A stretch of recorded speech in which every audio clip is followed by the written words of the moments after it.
નમસ્કાર વિદ્યાર્થી મિત્રો, શિક્ષણ મંત્રીનું ટ્વીટ પડ્યું ભારે. શું કીધું ઉમેદવારોએ? શિક્ષણ મંત્રી થયા ગુસ્સે.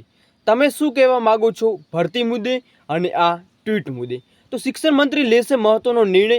મિત્રો, સંપૂર્ણ માહિતી આપવાનો છું. શું ટ્વીટ છે અને કેટલા ઉમેદવારોએ આમાં ટ્વીટ છે એ કર્યું છે, અને આમાંથી આપણને કાયમી ભરતી રિલેટિવમાં શિક્ષણ મંત્રી હવે શું નવેસરથી નવો રિપ્લાય છે એ આપણને આપે છે.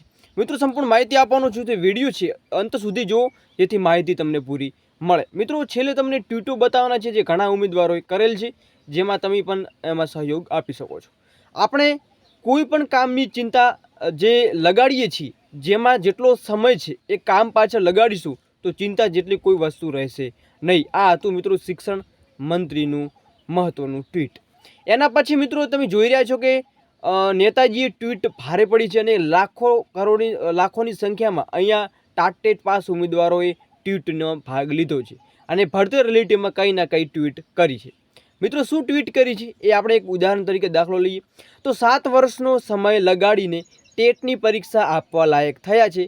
5 વર્ષની ટેટની પરીક્ષા લીધી અને પરિણામે જ્ઞાન સહાયક આવ્યું, અને આ અભણ મંત્રી સમયની વાત કરે છે એવા ભાઈએ તમે જોઈ રહ્યા છો કે એમને ટ્વીટ કરી છે. બીજી ટ્વીટની વાત કરીએ કે સાચી વાત કરી સાહેબ. ટાટેટ પાસ શિક્ષકો અત્યારે કાયમી શિક્ષક બનવામાં ખૂબ ચિંતા કરી રહ્યા છે, જેથી તમે જલ્દીથી કાયમી ભરતી લાવો. મિત્રો, એક ટ્વીટ તમે પણ કરી શકો છો જેથી શિક્ષણ મંત્રીને ખબર પડે કાયમી ભરતી રિલેટિવમાં હવે નવો નિર્ણય શું લેવાનો છે. બાકી ઓફિશિયલ અપડેટ મળતા તમને જણાવવામાં. ત્યાં સુધી જય હિન્દ, જય સંવિધાન.